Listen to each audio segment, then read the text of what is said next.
Maximus Analysis here for April 15th, 2016, and starting with the ES on the weekly, we see that we continue to close near the highs. The volume actually was pretty good, above this previous volume right here. So again, they break above that high. They're looking for upside, I would say 2093.50.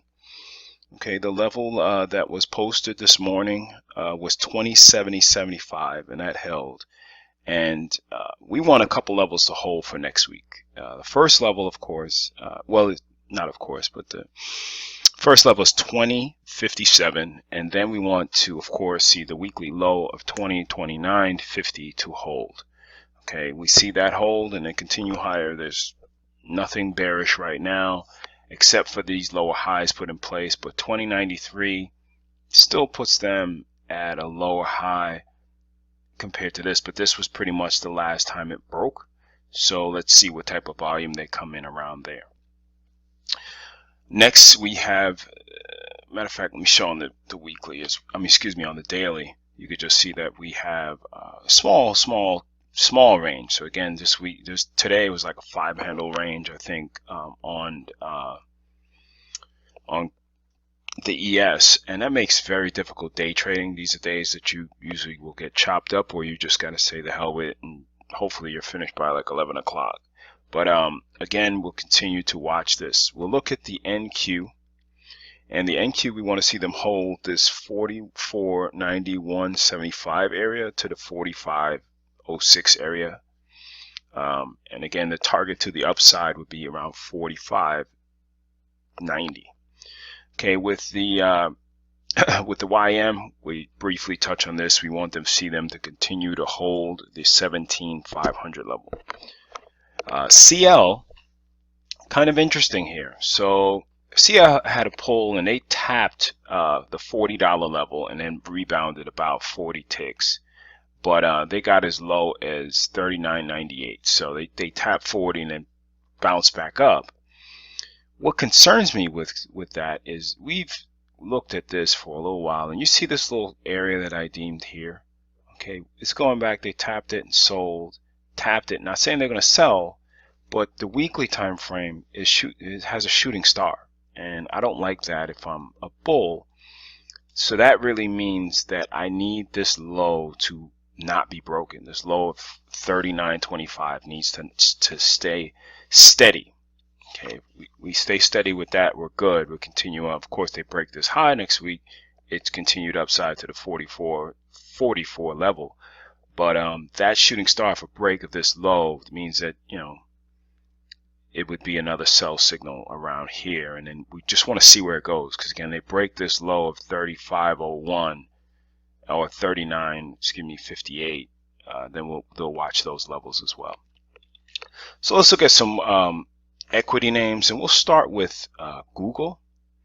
And Google, again, we are watching them continue up.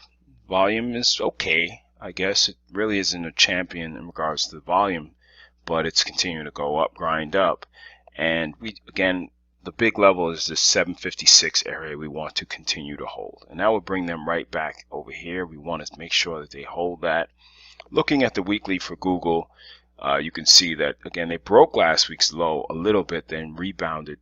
The volume is still kind of light, so we just don't want them to revisit that 750, 756 area again.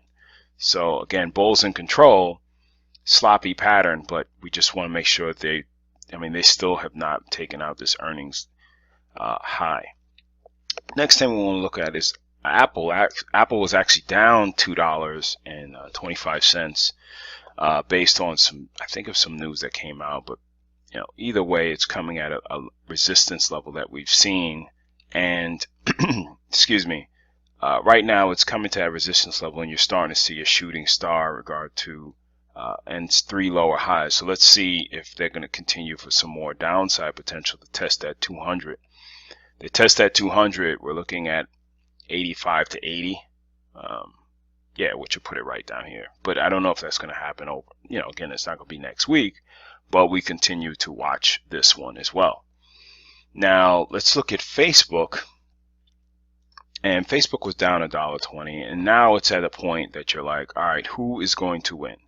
You had this pull down about, what was it, Wednesday, that went down $2.50, then rebounded only down to 10 cents, never came back up. And that's what we wanted to see was, listen, if you're going to rebound all this way and show some strength, just give us some follow through. But it hasn't, and it's just making it a difficult trade. Because you would think overnight, like, all right, should gap up or get, not gap down. Because if you look at this candle, you can see that it closed. Well, no, it didn't really gap down. So I'm assuming it was green, it would have been gap, but it didn't gap down. So it just closed pretty much. It opened flat, and with all the strength, I would expect it to get a little bit above. That was pretty much my point. Let's look at the weekly and see if we're not missing anything. And it's just an indecision day, but it's still, you still have higher lows in place, and you still have to respect those higher lows for now. Again, another one that did not take its earnings high out, 8 weeks. This is 10 weeks. Maybe they take it out now. We'll see. Again, a break above that high, that's fine, but they need to hold this 105.68 level. Okay. And last but not least, we are going to look at Priceline. And Priceline is pretty much holding really strong.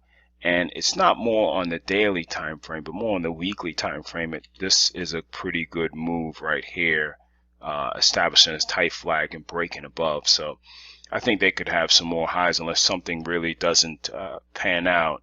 Want to see how they look coming into this gap fill. How much volume they're going to have, and kind of just go from there. So again, I'm watching for the week of April 25th to see what's going to happen in regards to, are they going to continue up, or maybe that's going to be a high. So keep that date in mind. So again, we had a pretty interesting week, and again on the ES, we go back to it. Upside potential is around the 2093.50. So we'll continue to watch, and you don't want to short a boring market. And the last 2 days were boring as hell in regards to futures intraday trading. So we'll continue to look. And again, you can always find me on Twitter. I post out levels on ES. You can find me on stockaholics.net, stocktwits.com, Facebook, and also on Twitter. So and of course YouTube, as you see here. So again, have a great week, and we'll see what happens for next week. Take care.